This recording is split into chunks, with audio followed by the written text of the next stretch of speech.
Sayang sekali waktu kita singkat. Banyak hal yang bisa kita kupas terkait dengan seperti apakah Perang Dunia Ketiga ini akan terjadi dan apa pemicunya. Eksistensi Israel terkait erat dengan Yahudi. Cara-cara Yahudi dari dulu sama. Dia tidak pernah mewujudkan ambisinya dengan tangannya langsung. Dia selalu menggunakan proksi, media, perantara. Proksi mereka adalah Iran dan Rusia. Kita lihat. Ya, Kang, ada yang mau duduk sini, Kang? Tolong bantu saya. Ya, kita lihat Vladimir Putin menggalang kerjasama dengan siapa? Bashar Assad. Bashar Assad tidak akan berani melakukan pembantaian rakyatnya sendiri, melainkan atas dukungan Iran dan Rusia. Fakta terjadi kan? Bagaimana rakyat Suriah dibantai bersama-sama oleh rezim Bashar Assad dengan Rusia. Klik kan? Kemudian Vladimir Putin juga mencari dukungan kepada Mesir. Vladimir Putin mengucapkan selamat atas kesuksesan Abdul Fattah As-Sisi, seorang Syiah, menggulingkan Ikhwanul Muslimin dengan menggulingkan Muhammad Mursi. Abdul Fattah As-Sisi, dia adalah seorang Syiah Zaidiyah yang kemudian berganti menjadi Syiah Rafidah. Kemudian dia pun tidak pernah melupakan jasa-jasa Israel dalam membantu Rusia mengalahkan kekuatan-kekuatan di Timur Tengah. Klik lagi. Dan pada akhirnya, klik lagi, Rusia menyampaikan tugas kepada partner mereka Iran, di mana Iran juga merupakan kepanjang tangan dari Israel. Siapa mereka? Mereka inilah keturunan Ya'juj Ma'juj yang kata Rasulullah akan menimbulkan petaka bagi bangsa Arab. Saya yakin yang dimaksudkan Rasulullah SAW ketika bangun dari tidurnya dan mengatakan wailun lil arabi min syarrin qad iqtaraba, kecelakaan akan menimpa bangsa Arab karena keburukan yang telah mendekat kepada mereka. Futihal yauma min radbil Ya'juj wa Ma'juj mislahati, telah terbuka lubang Ya'juj Ma'juj seperti ini. Pembukaan bagi petaka Ya'juj Ma'juj menimpa Arab dibuka oleh mereka-mereka inilah. Dan untuk mewujudkan ini di wilayah Asia, maka Iran melakukan kerjasama dengan pemimpin tertinggi di negara Asia, salah satu negara terkuat Asia. Siapa dia? Klik. Ini dia. Ya, Iran bersama-sama dengan rezim di tanah air ini akan membangun peradaban dunia. Jangan salah Bapak sekalian, inilah langkah-langkah menuju perang dunia ketiga. Inilah langkah-langkah the New World Order.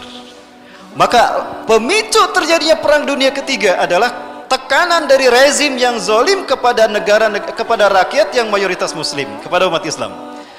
Hal ini memicu munculnya resistensi dari rakyat yang beragama Islam menentang mereka. Di saat itu rakyat sadar kalau virus demokrasi ternyata adalah virus yang membahayakan bagi umat Islam, dan dia telah ditunggangi oleh rezim untuk semena-mena menekan dan membantai rakyatnya sendiri. Ini akan menjadi faktor terakhir yang memicu perang dunia ketiga. Bapak Ibu, berikutnya Qatar. Ini waktu kita singkat ya Bapak Ibu. Jam 5:30 ini ya. Masih ada waktu panitia? Sampai jam berapa? Oh, selesai. Ya, selesai Bapak Ibu sekalian. Baik, lain waktu kita sambung lagi Bapak Ibu ya. Lain waktu kita sambung lagi. Khusus untuk Qatar. Bapak Ibu, dulu Suriah.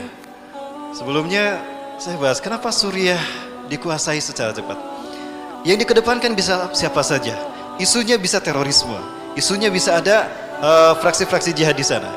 Tapi sebetulnya intinya, Suriah dihancurkan karena mereka yakin Nabi Isa tidak lama lagi akan turun di Aleppo. Ingat Rasulullah bersabda,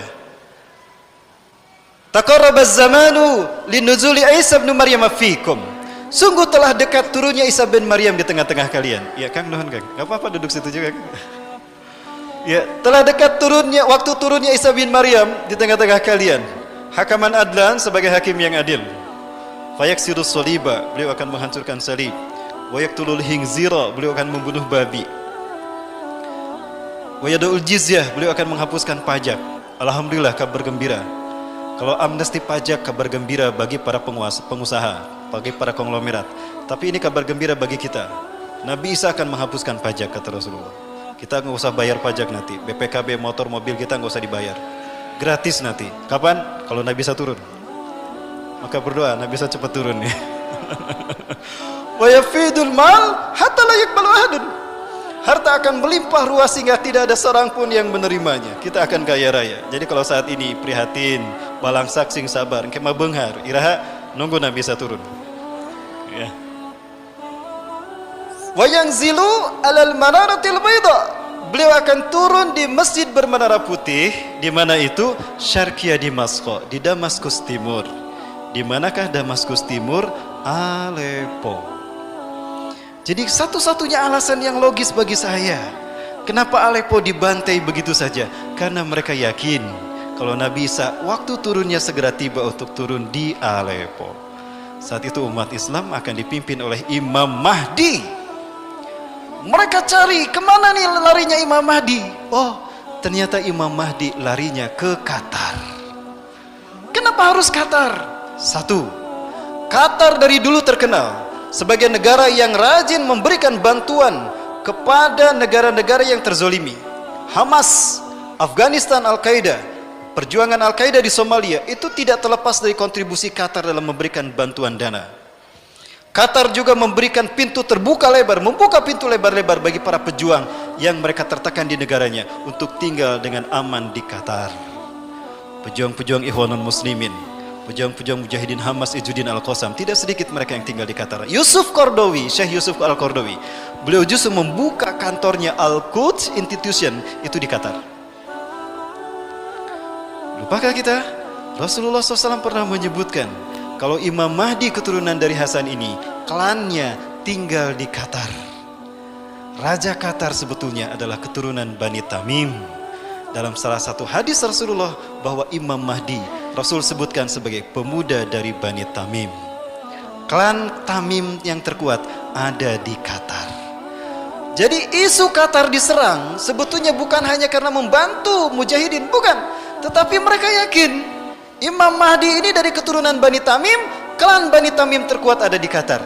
Samemeh Imam Mahdi hijrah ke Madinah, yuk orang habisnya saja di kampung halamannya. Di mana? Qatar. Jadi ini petunjuk bagi kita. Kalau Imam Mahdi telah ada dan mereka tahu lebih dulu ketimbang kita. Bapak Ibu yang dirahmati Allah. Maka berikutnya, tidak menutup kemungkinan Qatar ini akan diserang dan ini akan memicu terjadinya perang Arab. Rasulullah menyebutkan Arab saat itu akan bersekutu dengan Bani Rum untuk memerangi musuh di belakang kalian. Bapak Ibu yang dirahmati Allah, lupakah kita kalau Rasulullah bersabda, kalian, hai kaum muslimin, di bawah pimpinan Imam Mahdi akan memerangi semenanjung Arabia dan kalian akan menang. Hari ini terbuka lebar. Konflik Qatar akan memicu terjadinya perang dengan semenanjung Arabia dan umat Islam akan menang. Artinya Imam Mahdi tidak lama lagi akan muncul. Allah membukakan di semenanjung Arabia untuk kalian. Kemudian kalian akan memerangi Persia, maka kalian akan menang. Allah membukakan Persia untuk kalian. Kemudian kalian akan memenangi Bani Rum dan Bani Rum akan kalah. Allah memberikan kemenangan atas kalian. Kemudian kalian akan berperang bersama Dajjal. Bapak Ibu, Dajjal tidak akan keluar melainkan apabila Suriah sudah hancur luar biasa. Hari ini Suriah sudah hancur atau masih utuh? Sudah hancur. Berarti ini petaka, pertanda bahwa Dajjal akan segera muncul di zaman kita. Kapan itu muncul Bapak Ibu sekalian? Ciri kalau Dajjal sudah muncul di tengah-tengah kita apabila kita mendengar satu, Madinah gempa 3 kali. Sudah mendengar belum Madinah gempa 3 kali? Belum, ya. Kang, mau nikah kapan Kang? Cepat Kang, masih nggak keburu. Yang kedua, ciri kalau Dajjal ada di tengah-tengah kita, Raja Suriah akan mengirimkan pasukan untuk membunuh Imam Mahdi. Maka Allah tenggelamkan mereka antara Mekah dan Madinah. Jika kita mendengar nanti ada pasukan yang dikirim dari Suriah, ditenggelamkan Allah di Baido antara Mekah dan Madinah, itu pertanda kalau Imam Mahdi telah ada dan Dajjal ada di Madinah, Imam Mahdi ada di Mekah. Ada kemungkinan Imam Mahdi ini dia mengungsi dari Qatar ke Madinah. Sekarang Qatar bergejolak. Ada kemungkinan dia pindah ke Madinah kan? Imam Mahdi tadi. Bapak Ibu sekalian, tidak betul kemungkinan. Ini sekarang luar biasa. Inilah titik-titik terciptanya perang dunia ketiga. Bapak Ibu sekalian, dan hal lain yang akan memicu terjadinya perang dunia ketiga adalah bangkitnya kekuatan Islam dari negara yang berbenderakan merah dan putih. Itu juga kekuatan merah putih ini akan menjadi kekuatan perang dunia. Jangan salah, tidak akan sedikit nanti mereka yang datang ke Indonesia apabila Indonesia chaos. beberapa mujahidin Timur Tengah berkata kepada saya, mereka mengatakan, Ayuhal ikhwati muslimin al-Indonesia, intahdusul mahlaka fi biladikum fangtaziru hudurana. Hai muslim Indonesia, jika perang terjadi di negara kalian, tunggulah kehadiran kami mujahidin seluruh dunia. Bapak sekalian, itu tidak lama lagi akan terjadi. Ingat, para ulama kita sudah dikebiri, ini akan ada kemungkinan leluasa bagi rezim untuk makin menekan kita umat Islam. Aksi kita berikutnya akan lebih dahsyat dari aksi 212, 411 dan aksi-aksi yang lainnya. Maka persiapkan nama-nama kita untuk aksi bela Islam berikutnya, karena ini pasti episodenya akan lebih seru lagi. Betulkah demikian? Kita tunggu apa yang Allah kehendaki. Selamat datang di Indonesia akhir zaman dan selamat datang di Perang Dunia Ketiga, Bapak Ibu sekalian. Sudah siap? Oh, ini tara regang gitu. Baik, Bapak Ibu sekalian. Barangkali banyak hal yang ingin saya kemukakan, tapi waktu saya sudah dikasih syarat, waktunya sudah habis dan sebentar lagi kita akan memasuki maghrib. Bapak Ibu yang dirahmati Allah, lalu apa solusi yang harus kita lakukan? Cuma satu, Bapak Ibu. Bukan satu ya, dua lah. Ya. Ada dua solusi yang harus kita lakukan agar kita bisa menanggulangi ini semua. Walaupun ini tidak bisa kita elakkan, kita tidak bisa menghindar dari perang ini, tapi kita akan selamat dengan syarat satu, berpegang teguh pada Quran dan Sunnah. Kedua, angkat pemimpin yang memimpin kita mengamalkan Quran dan Sunnah berjamaah. Dengan begitu kita akan kuat. Kenapa demikian? Allah sendiri menyatakan berabad-abad yang lalu kepada kita, 14 abad yang lalu. Surat Al-Hasyr ayat ke-14. La yuqatilunakum jami'an illa fi quram muhassana aw min wara'i judur.